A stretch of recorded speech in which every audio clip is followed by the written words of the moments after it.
And that's why We Can't Dance, for me, is a Christmas album.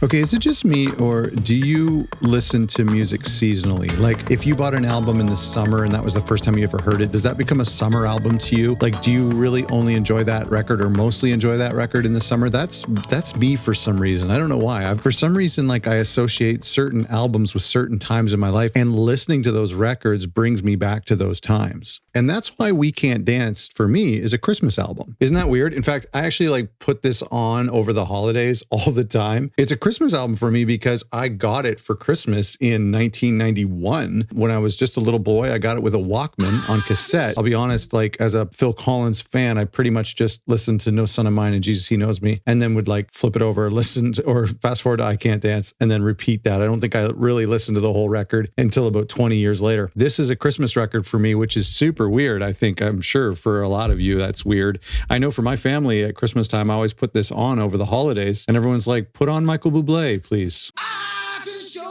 Okay, welcome to Everything Phil Collins, and today we're going to do an album review of the album from Genesis, We Can't Dance, which came out in 1991, and it was the last album that Phil did with the band, the last studio album that Phil did with the band, and it came out about 5 years after Invisible Touch, and there was this incredible, successful run of Phil and Mike and the Mechanics as well with the Living Years, but from 1986 and 87, when the Invisible Touch tour ended, we had But Seriously from Phil, we had the Living Years, and we had from Mike and the Mechanics, and we had a Serious Hits Live. And then, of course, we come into this We Can't Dance album into the writing. So it was a long period of time. I know that it surprised the band that they continued on, but it really showed how much Phil enjoyed writing long songs with the band and their songwriting process. So let's talk about the macros. I have a couple things I want to talk about before we go track by track on this great album. Great album. I absolutely love it. I really kind of found my love for it much later in life. I think once you deem an album not cool, it takes a while to realize that that's a stupid assessment, and you just start to appreciate things for what they are. And it's also kind of visceral for me. It's like a bit of childhood memories in this record. So there's some nostalgia there. But let's talk about the macros. I want to talk about the stats. I want to talk about the artwork. I want to talk about the album title before we dive into the track by track. So this album came out October 28th, 1991. It came out in the US first, and then November 11th in the UK. And at the time, it sold 4 million copies. It came out at the height of the CDs. Well,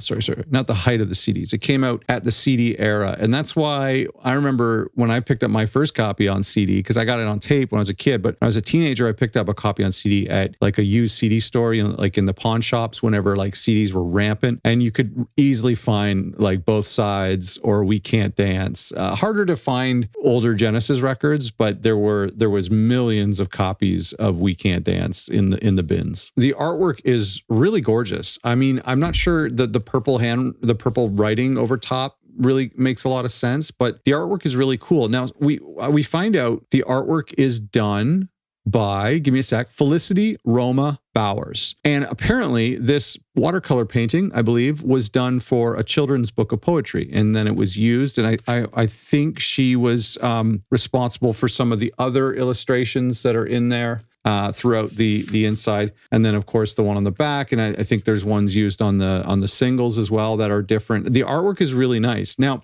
let's talk about the album title. We Can't Dance is super goofy. And we'll talk about that song shortly. But I believe, and now I actually can't find this anywhere on the internet, and I just took a couple minutes to search. So please let me know in the comments if this is true. But this was supposed to be called Father to Son, or Father and Son, or Father Son, the album. And then at the last minute, it was changed to We Can't Dance. Is that true? Do you know? Because look at that beautiful picture of a father and son. And of course, the opening track is No Son of Mine. I'm thinking that this was supposed to be called something along those lines. And then we know that We Can't Dance came from a place, the song I Can't Dance came sort of as a little way to capitalize on dance music. Now, dance music was really popular, becoming really popular in the 90s, as was hip hop, which had already become popular, but dance music was now becoming popular. And back then it was just referred to as dance, really. And it was kind of a consolidation of house music and trance and disco and and techno from Detroit. And a lot of people just called it dance. And on radio, they would just play dance on Friday nights and they would just call it dance music.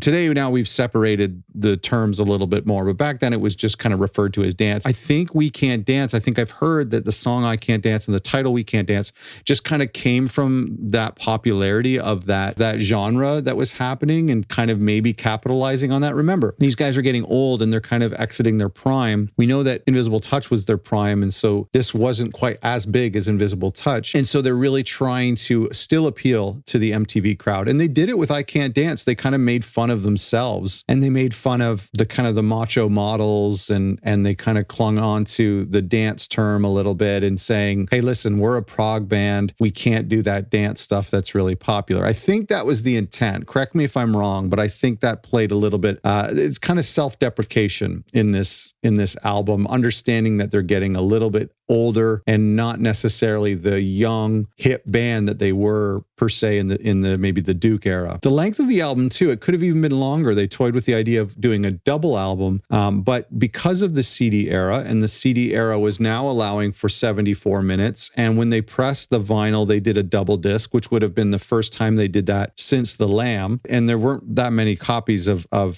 We Can't Dance. Sorry, I should have said that there aren't that many We Can't Dance copies on vinyl, certainly not as many as you'd find on cassette or CD. The copy I'm holding here is one of the reissues that they did in 2018, and I'm very happy to have this, and I'm still looking for an original copy. I know they're out there. The length of the CD is 74 minutes, and so this allowed them to cram a lot more on a CD and to not be so choosy with what they included. And I think that's a problem, and we'll talk about that. But I think that albums get really bloated, and I think they got bloated on Dance Into the Light, and I think they got bloated on both sides, and even a little bit bloated on Calling All Stations. And I think there's something about the single disc requirements. I mean, on vinyl, I mean, you really wouldn't want to do more than 16 minutes per side. And so you're talking about a 30-minute album, 32-minute album if you're doing a single vinyl disc. And so if you look at Invisible Touch, if you have the long songs like Tonight, Tonight and Dominoes, like both songs, you then limited to 8 to 10 tracks. And that's why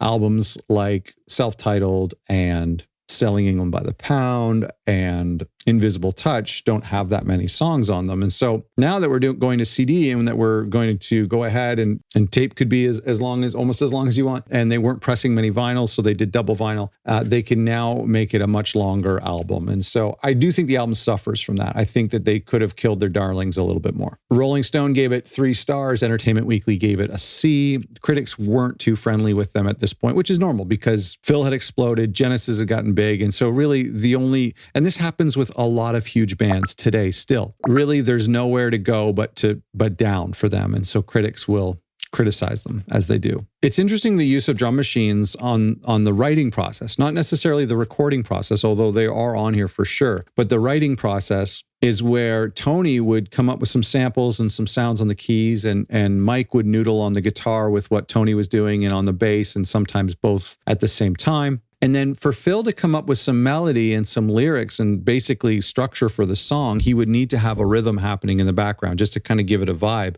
So he couldn't really think of lyrics and melody while playing the drums constantly. And if you're going to have a song all afternoon playing as you figure things out, you can't be playing the drums. Although Ringo did in that recent Peter Jackson documentary, he played all day long. So that's how the songs were improvised and were written on this album. Sonically, it's a beautiful album. Nick Davis did a great job. They didn't go with Hugh Padgham this time. Sonically, it's really good. There is some of the 90s thinner sounding drum sounds that you hear in Dance Into the Light, and then a little bit more drum machines that we would hear shortly after this in both sides. But let's dive into the whole album. I want to go song by song here. Okay, track 1 is No Son of Mine. I love that song. I mean, it's so great. It's so great live. It has such a mood, just that metronome. That was an accident, I believe. It was a click track, but it gives that a sound of a clock. I wonder if they did replace it with an actual clock sample, or because I don't think that's the actual click track, but maybe it is. I'm not sure. And then when the drums come in on the second verse, when that snare hits, or the second half of the first verse, it's quite a long song, and the verses and the pre-chorus and the chorus are quite long. Here's a problem I've always had with it. Lyrically, it's kind of weird, isn't it? Because the word No Son of Mine the term "No Son of Mine" was improvised. It was just something he was singing over top of what was potentially going to be a social justice song, which is kind of the way he was going after But Seriously, and the way they went a couple times on this record. But he was improvised the term "No Son of Mine," and then he wrote this lyric about a family and a broken family and an abusive father and a son who ran away from home. I feel like the imagery conflicts with itself. And because the No Son of Mine works so well, you have this father who's abusive, who abuses him and abuses his mother, and the son runs away, but it's now the father who's neglecting the son. I mean, it just lyrically, it doesn't really make sense. I've always kind of had that problem, but the song is so good, it doesn't matter. I think it's fine. And I think poetically, in lyrics, you can say things that don't necessarily make sense. Like, we're not talking about writing a biography here in a song, it's a poem. So sometimes saying "No Son of Mine," you can imagine this, right? Where a father is a horrible person, he's abusive, he's selfish, and then the son leaves to save himself, and the father takes that as an insult and psychologically abuses the child even more by abandoning him. And the kid is thinking, I should go back. Maybe he's changed, and so I think actually now I'm talking myself into it. I think it does really work well. But there was always this kind of mixed imagery in my mind. But it's such a good song. One of my favorite Genesis songs. Honestly, one of my favorite Genesis songs. And what a cool way to open the album. I want to go back to the fact that they had that song that opened the album and was the first single. Correct me if I'm wrong. Yeah, it was the first single released in October, just before the album came out. Such a cool way, and to release this album is with a serious song, and to kind of show that they've evolved a little bit from the pop 80s sound, and to not open up the album with a love song or a romantic song, and it's a longer tune. And then to do it from an album that has imagery like this, and that quite possibly could have been about a father and son. And I think maybe capitalizing on the songs that Phil had wrote for his father on But Seriously and for his son. And of course, this huge success of The Living Years from Mike and the Mechanics. It would have made a lot of sense to call this Father to Son or Father and Son or whatever it was supposed to be called. And the juxtaposition of We Can't Dance on top of this serious watercolor, it seems odd. I mean, we're so used to it now, but it just seems really odd. So it would have been really interesting. But I mean, I guess commercially, I don't think maybe it wouldn't have been as successful if they didn't have the song I Can't Dance on there and they didn't call it We Can't Dance. So maybe that worked for them. Moving on is Jesus, He Knows Me. Here's what I like about this song, and I really don't like this song. Here's what I like about it. I like that it is making fun of American evangelicals, and I'm Canadian, so I think when a Canadian is watching TV and sees these TV evangelists, or a British person is watching, and this is what happened, Phil is in a hotel room in America and seeing these TV evangelists on Sunday morning, and just like how kind of hypocritical they are and over the top they are and just super bizarre, and nothing has changed 40 years later, 30 years later. It's still the same thing on TV and on the internet. So I think that lyrically, I think it's really, really great. And it's really ballsy. And I think it's really funny how it didn't fly in the Bible Belt, and they weren't keen on it when they played it down south, which is to be expected, but it works. And it's great British humor. Musically, I'm not crazy about it. It's super fast. And it's, some of those kind of that calypso feel, maybe a little bit of a reggae beat. I don't love that. I'm glad they didn't play it. Honestly, I'm so glad they didn't play it on The Last Domino at the show I was at. The next song is Driving the Last Spike, and I love, love, love Driving the Last Spike. It's such a great tune, a Phil song. Lyrically, pause this video right now and press play on this song, Driving the Last Spike, and go to 5 minutes and 52 seconds. I'll wait. This is my favorite part of the song. I just love it where it kind of locks into a faster groove. It was a little bit more halftime before, and I think it's like the second or third verse. This is a long song where it's like, what is it? Gosh, 10 minutes? I don't get sick of this song at all. I love it. I love that they played it live. I love that they brought it close to the top of the album. Okay, moving on. The next song is I Can't Dance. And, whenever they talk about this song, they talk about how cool it was that, Tony was playing these like weird sound effects that like every keyboard has. I just don't think artistically it's something to be proud of. I think what's good about it is that it got them a lot of fans. It got them back on MTV in the early 90s. And I think it probably really saved this record. I'm not sure how this record would have done if it was all dark and serious. If We Can't Dance was the But Seriously of Genesis, I'm not sure how it would have done. I feel like it needed Jesus, He Knows Me, and I Can't Dance, and Hold On My Heart.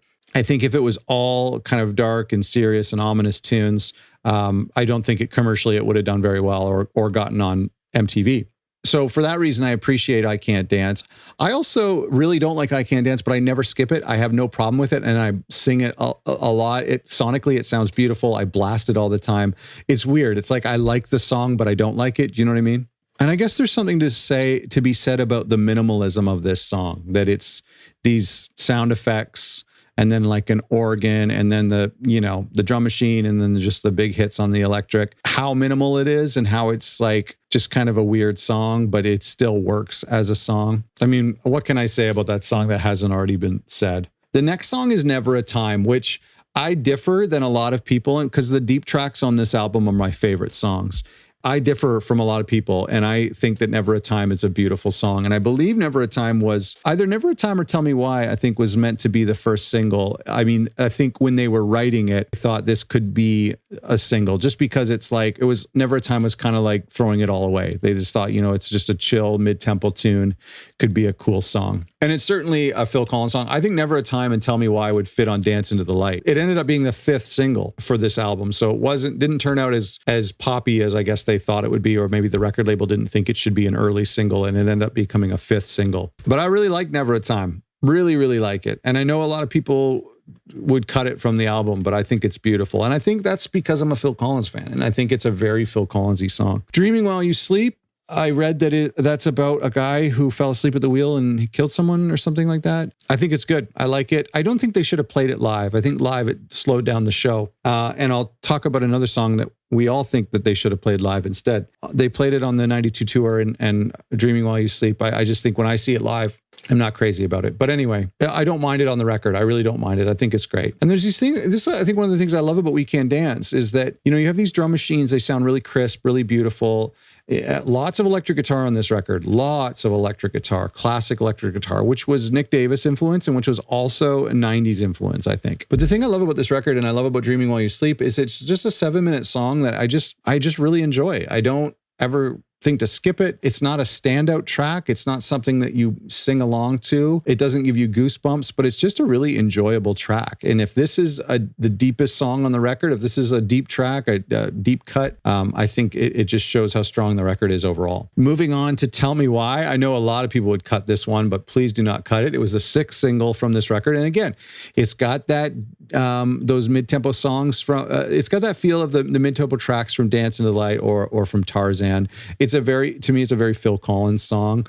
It could have been on Testify as well. It's just Tell Me Why is a great tune. I really, really love it. The opening drum fill is such a classic Phil Collins drum fill. And again, I think the electric guitar sounds that Mike is doing on this record is just really great. And it doesn't get appreciated so much, and just really cool, clean sounds that we don't hear very much on previous albums. So Living Forever is a weird tune that I haven't really thought of too much, but I really like it. Again, there's so many songs on this record that don't bother me. I mean, I don't think I would put Living Forever as my top 25 Genesis songs, but I still love it. I still think it's a great song. It's one of the things I love about Genesis is that the deep cuts on their album are really great songs. It's songs that wouldn't make it on any of our top 25 lists, but I think are still just really great songs to listen to. I'm talking about songs like Living Forever or Way of the World or Silver Rainbow, It's Gonna Get Better, Keep It Dark. There's some of these deep cuts that weren't singles, weren't played live very much, but are still really great tracks. So Living Forever, somebody just posted on YouTube a rehearsal video of the band playing this song before the 92 tour that they didn't play on the 92 tour, but they rehearsed it. And it sounded really good, very synth heavy. There was the drum machine going on in the background. Apparently, Bill was like goofing off with like a hip hop beat. And so if you listen to that drum machine, it's kind of inspired by a hip hop beat. And then the drums officially come in halfway or 3/4 of the way through the song. And the same thing that he went up to the drums to do this big outro. So the outro on this Living Forever is really good. And as I'm saying this, I'm realizing how much I love this record. And I know a lot of you, for me, it's nostalgia. And I know a lot of you don't like this record. And a lot of people people put this record at the very bottom or second to last or third to last of their Genesis records. That's totally fine. But I think it's a really, really strong record. And it's this kind of like hi-fi 90s music almost comes back into vogue in the year that I'm recording this. As this type of music is actually coming back into vogue, I feel like it even heightens my appreciation for this record. Then we go to Hold on My Heart. Probably if you were to say what is the most Phil Collins sounding Genesis songs, it would probably be In Too Deep and Hold on My Heart. The most often confused songs to be for Phil Collins solo songs, but Hold on My Heart is really good. And I know that Tony resents the fact that people say it sounds like there's a great video of him talking on stage off stage in an interview about this album. And he resents the fact that people think it's a Phil Collins song because it was written by the band and the keyboard parts are definitively Tony and the intro is definitively Tony. And so I really like this song. And if we look at all of the Phil Collins mid-tempo ballads like Do You Remember, You'll Be in My Heart, or Hold on My Heart, this is probably my favorite. It's just a really, really crisp sound, a beautiful melody, awesome bridge, really, really great track. And I'm glad it's a Genesis song. 3 songs left. Way of the World is such a great song, such a great jam. I've seen a lot of people say that they would cut this from this record because a lot of people say like, hey, let's make a We Can't Dance version and cut a couple songs and trim it down a little bit, maybe make it as short as Invisible Touch. And what would people cut? And a lot of people cut Tell Me Why or Never a Time or Since I Lost You or Way of the World. I just wouldn't cut Way of the World. I really, really like that song. I like that it's a swung song. Genesis I don't think I've ever done a swung song quite like that. I think it's a really, really good song. Probably my top 3 of the album. Really is. Way of the World would be my top 3. I think my top 3 would be Way of the World, No Son of Mine, and Fading Lights. The next song is Since I Lost You. Now, this is a song that was written, I believe it was actually written the day after Eric Clapton's son died. His 4-year-old son fell from a balcony, which is just absolutely horrific. Horrific. And I don't love this song. I think it's a beautiful song. It's a classic Tin Pan Alley song. I've talked about it before, I think, on this channel. It is a beautiful song. I do not think it should be a Genesis song. I don't think it should be on this album. I know that he played it for Eric to get Eric's blessing. But I think when you listen to like Tears in Heaven, which is probably one of the greatest songs of all time, this song is just cringy in light of Tears. I think it was in Phil's book, and I should have checked this before recording, that he played him this song and then... Hello and welcome to Storytime with Scott. Today we're reading from the book of Phil Collins, chapter 15, page 244. At the mixing stage, I go round to Hurtwood Edge, sit with Eric on his sofa, explain what I've done, and play him Since I Lost You. We both start crying. Thank you, man, he says. That's lovely. Then he says that he's written a song and that his label want to release it as a single. He's not sure, so he wants my opinion. Eric plays me Tears in Heaven. It's a beautiful song. In his grief, Eric has pulled together something extraordinary.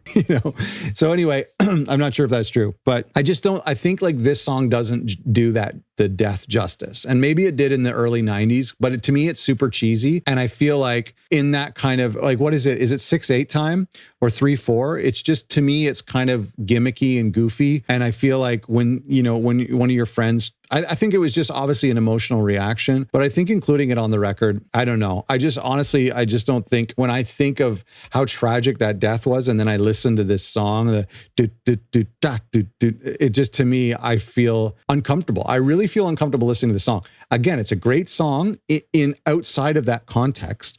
As a Brill building type of classic recorded, well-written song, it's a good song. Lyrically, it's just fine. But to me, in light of that tragedy, I find this song really uncomfortable, and I don't think it should be on the album, and it does not sound like a Genesis song. The final song is Fading Lights, and it's one of the songs that people would put in their top 10 Genesis songs. It's an absolutely stunning song. They played a little bit of it on tour this past year. It is a phenomenal song, incredible synth solos. It's really too bad that we didn't get to explore this 90s synth sounds, these hyper digital sounds from Tony, that we didn't get to explore them any further than Fading Lights. We hear them a little bit in the dividing line on Calling All Stations, but then that's pretty much when the band ends. And so these super digital sounds that we're hearing on this record, I really enjoyed it. It was a new era. It was like they discovered the analog synth sounds and abacab and explored that right up to Invisible Touch. And then there's some new crystal clear synth sounds that Tony is playing with on We Can't Dance and a little bit on Calling All Stations. And I really wish we could have enjoyed that more. Fading Lights is a great example of that. Such a beautiful song that just slowly builds. Unbelievable album closer, one of their best album closers. Really great when they played it in 92 live. And then lyrically, I mean, how sad are these lyrics? I almost wish that they played it as a closer in 2007. I think Phil's voice could have handled it then, and I think it would have been a really special album live closer in 2007. But I mean, lyrically, you know, if only we could have done it all again. But now it's just a fading memory. Fading distant lights, leaving us all behind, lost in a changing world. I mean, it's like talking about the band ending. If that was foresight, if that's what it was about, I have no idea. Another chance hello, another goodbye, and so many things we'll never see again. Beautiful, beautiful. And you know that these are the days of our lives we'll remember. What a great way to go out. What a great way to go out. What do you think of We Can't Dance? Where does it rank for you? What are some of your favorite songs? What are some of your least favorite songs? Please let me know in the comments below, and please subscribe. And thank you so much for watching.